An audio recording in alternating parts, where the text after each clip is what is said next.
And I graduated Moultrie, Spence Field, Moultrie, in class 43K, December the 5th, 1943. I flew P-40s in combat, P-40s and P-51. Just about everybody wanted to be a fighter pilot, you know, just about everybody. And listen, I've got a good prop over here, this Tex Hill. He was with the AVG, the American Volunteer Group, and he was made the first commander of my fighter squadron, which is the 75th, which is a preeminent squadron over there. I went in with the Army replacement groups. When I graduated flying school, commissioned a lieutenant and got my pilot's wings. And I went overseas immediately by ship from Virginia to Bombay, India, and then we went by train to Karachi and then flew the rest of the way on in until we got into China. And I came home, I landed at San Francisco, been around the world. We were captured just individually, you know. I was the only one captured that day. I eventually got to a main camp at Kiangwan, which is near Shanghai. And the main camp there was primarily the Wake Island survivors.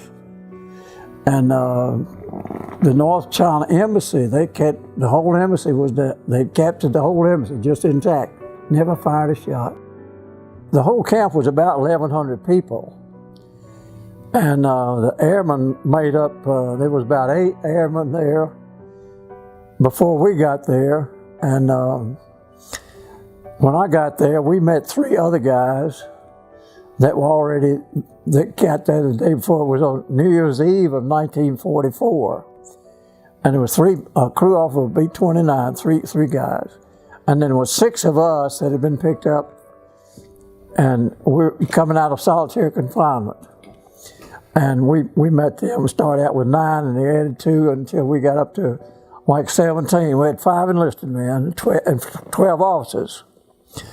So as the war was winding down, they moved that camp. We moved from Shanghai, went to Peking, and we were there like a couple of weeks and got on train and moved again. We went up through Mukden, north, up through Mukden, and then came down the Korean Peninsula. And then we got on a little ship and went across, 36 hours across to Japan. And we got on trains, and by then, it's July the 4th. We went through Tokyo on July the 4th, 1945. And we wound up at Sapporo, and they had taken the enlisted men away from us over protest, high protest, but they took them in, they sent them a different way. So we wound up with the 12 officers at Sapporo. So we just named ourselves the Diddle Dozen.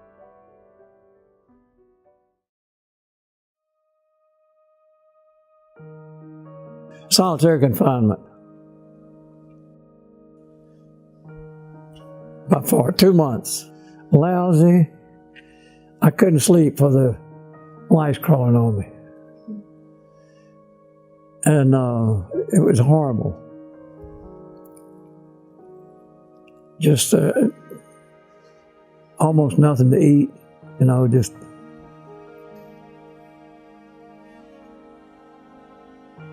I went into this jail, and I didn't know that there was anybody there but me. But I began yelling out, and I'd be quiet, because, you know, they knew I'd go catch it. And so I finally, there was 3 others there. When I got there, there was only 3 others there. There was Jimmy Meehan. He'd been a B-29 gunner, and then there was Captain Birch and a Lieutenant Thomas, and me. They were both P-40 pilots, and then I was P-51 pilot. So that was the 4 of us that were in solitary confinement, but we just knew each other was in there. I mean, we didn't get to visit, but we knew each other was in there. You know, once in a while we'd yell out something.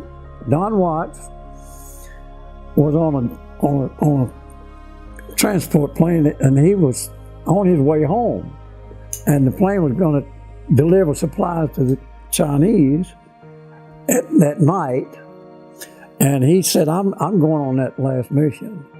So he went on there. Well, he was in the back, and he's shoving out the stack of supplies in the door, and they had a makeshift parachute on there.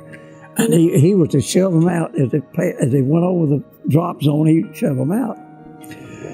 Well, he shoved out one bunch. He said, "I better put my parachute on, because it's nighttime." Well, he put his parachute on, and the next load he got up there in the door, he shoved it. He got foot caught in the shroud line of the cargo, and he went out with the cargo. And the chute opened and worked, you know, and he landed in there between the Japanese and Chinese army. So he was trying to get down and cross the river to get over to the other side. He had taken his pants off and tied the cuffs and was stuffing sticks and brush and stuff in there to make him afloat to go across the river. And that's when the Japs caught him.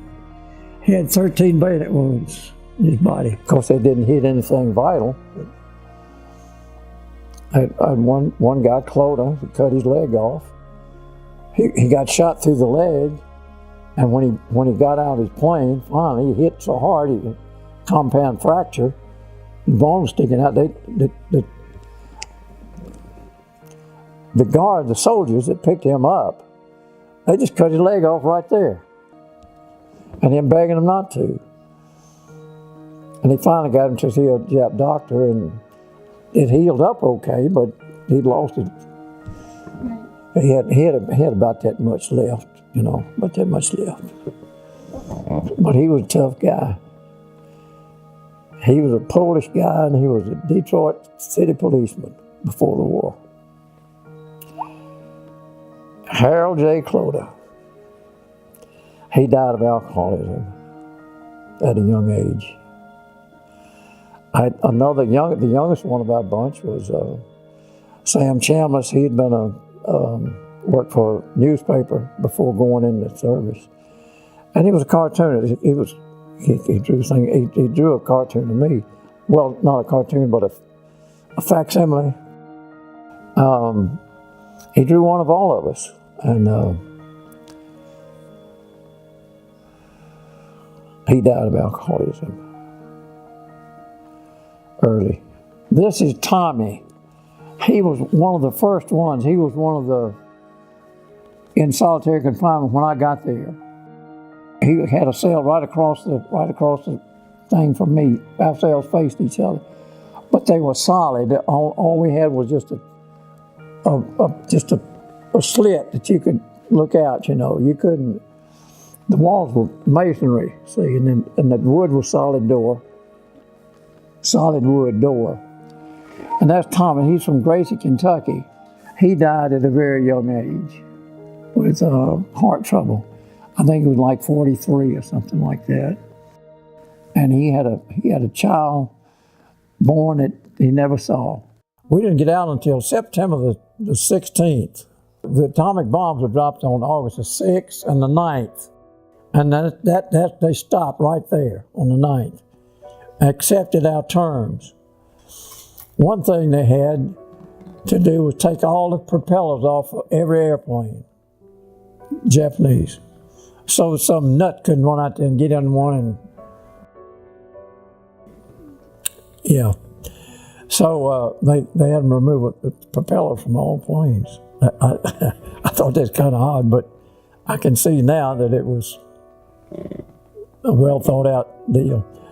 And they were supposed to print a white cross on all where they had prisoners. And I don't know if I guess our place did, on the biggest building they put a white cross up there so the B-29s would know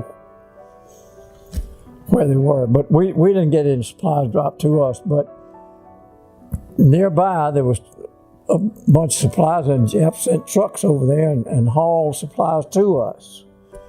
And it was only 12 of us. We got like 300 pairs of shoes and everything. And we began sharing our stuff with the Japs, you know. And But we had it was a lot of canned goods and dry stuff, cigarettes, toothpaste, shaving cream, razors. Our Air Force came in and got us. They were telling them what to do, what to do with us. So they ceased hostilities. And then they came over and told us we were in this big, pretty good sized building, had a number of rooms, but we were limited to one room. The 12 of us were in this one room in the inn. And they had two latrines, Benjo. They had one with 3 holes, and then another one over there was bigger. So they told us to open up a new room and to put the major and the captain and in this little room, and the rest of us had to spread out. And so we went down. My job, I went down and cleaned up the Benjo, the toilets, cleaned up the cobwebs and rat mess and stuff out of there. Anyway, that consisted of a board-built thing, and it stepped up like this. And then you got a hole that you just squat over. One of that hole was a big pot. Outdoors, they had a door that opened up, and the guys would come by with those dippers and fill their buckets and take it out and put it on the potatoes or whatever, light soil. We ate that stuff. And after the war was over, I had made a very detailed diary. When the war ended, the Japs gave us a little notebook and some pencils and cigarettes and chocolate, and it just heaping it on. See, they'd starving us to death. And I was down to 125 pounds. And we were all just very, very much underfed. And but boy, when the war ended, man, they've been heaping it on. We want you to go home happy and tell your people, and want you to be looking good when you get, I gained 70 pounds in 2 months, and I lost it in about 2 months. I lost what I needed to. Anyway, when the war ended, B-29s were going to come over and drop supplies. And boy, we waited and waited. I mean, like a kid waiting for Santa Claus. We couldn't hardly wait.